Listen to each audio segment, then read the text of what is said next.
Halo semuanya, selamat datang kembali di channel Acun Hobi bareng gue Rezandi.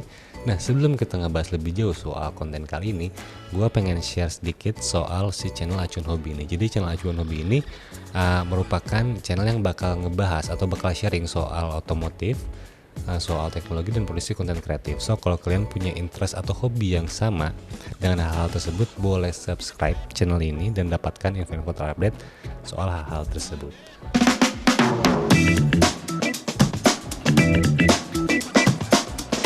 Sesuai judulnya, gue bakal sering soal upgrade part performance di sektor pengereman untuk motor under 250 cc. Nah, ini merupakan pengalaman gue pribadi juga, jadi gue cuma pengen sharing aja. Nah, sebenarnya kenapa sih gue mengklasifikasikan antara 250 cc ke bawah dan 250 cc ke atas?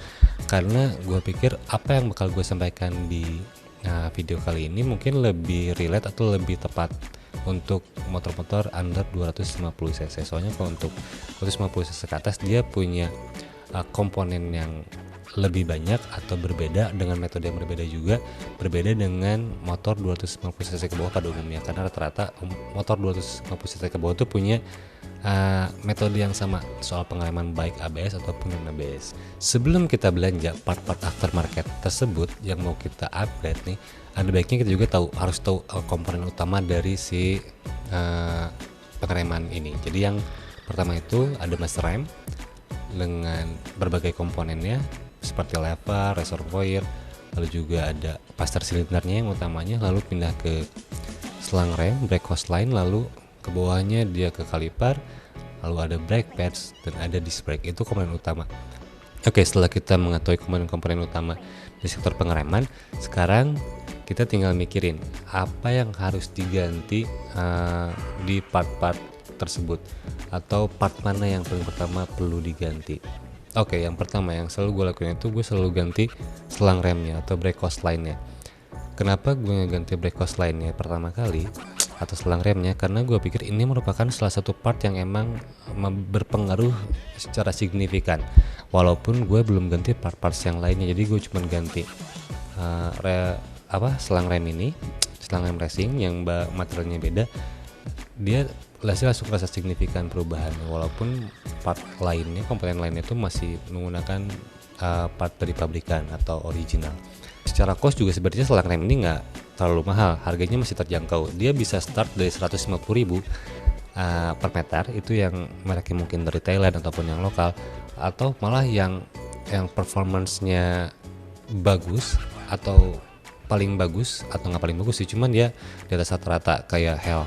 Dia harganya bisa terjangkau kalau menurut gue ya. 1 meter tuh sekitar 450.000 sampai 550.000 dengan berbagai varian warnanya. Kalau menurut gue sih itu worth it banget sih dengan harga segitu, karena ini bukan merupakan part yang fast moving, dia bisa bertahan lama. Jadi untuk 100.000 selang rem dengan performance terbaik, gue pikir masih worth it lah. Oke, yang kedua itu ada brake pads. Nah, kalau ngomongin soal brake pads, dia itu sebenarnya part fast moving kan. Jadi gue selalu ada acuan soal durabilitasnya, tapi tidak mengindahkan juga soal si performance-nya atau dia bakal lebih pakem atau enggak. Nah, jadi biasanya kalau kita ganti brake pads ke part aftermarket, biasanya tuh dia lebih mahal karena emang dia punya kelebihan durabilitas dan juga dari segi materialnya untuk cengkraman lebih baik sebenarnya gitu. Kalau misalnya gue ngasih contoh, ada untuk part-part motor atau brake pads motor 150 cc-an lah kayak Matic gitu, ataupun 2,5, kita bisa ganti pakai ke Daytona untuk yang terjangkaunya gitu. Tapi untuk yang lebih mahal lagi juga banyak, tergantung materialnya, bahkan sampai ke sinter pun ada, sampai ke bahannya karbon pun ada. Itu tergantung dengan budget kalian sebenarnya. Cuman untuk durabilitas saya pikir yang kayak Daytona dan lain-lain juga udah cukup sih sebenarnya dibandingkan dengan yang ori, walaupun yang ori sebenarnya masih aman-aman aja. Nah, terus yang ketiga, disc brake. Oke, untuk disc brake ini gue selalu ada acuan 3 kriteria untuk mengganti part disc brake ini. Oke, yang pertama itu gue selalu melihat tampilan terlebih dahulu. Jadi tampilannya akan seperti apa, itu komponen penting kan. Disc brake itu bisa ngerubah suatu tampilan motor. Terus acuan yang lainnya itu size-nya atau diameternya, dia oversize atau enggak dibandingkan dengan yang orinya. Kalau misalnya oversize, ya lebih bagus gitu. Lalu yang terakhir, lihat fiturnya apakah dia floating, semi floating atau non floating.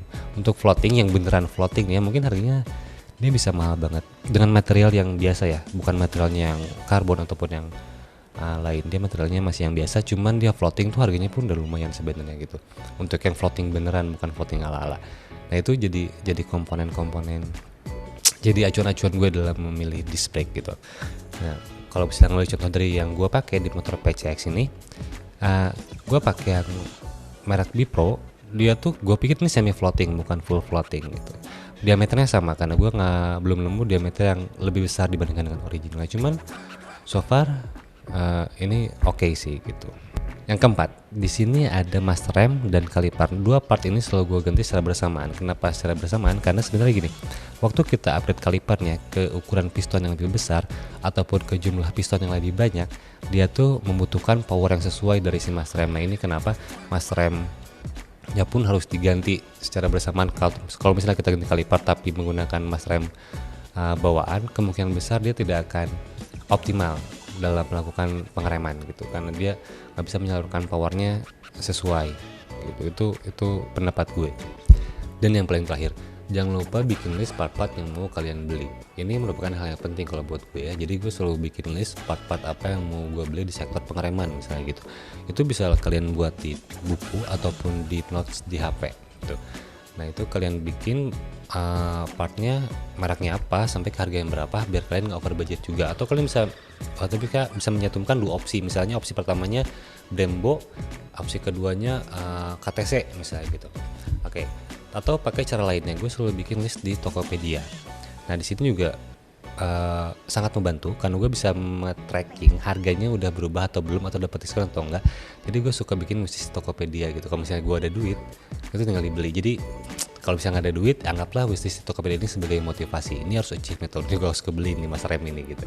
Gue selalu bikin wishlist Tokopedia. Nah itulah seri gue soal update pengereman di motor 250 cc ke bawah. Tapi ini kan cuma sharing. Kalau misalnya kalian punya pendapat yang berbeda, kalian punya metode yang berbeda, let me know di kolom komentar di bawah.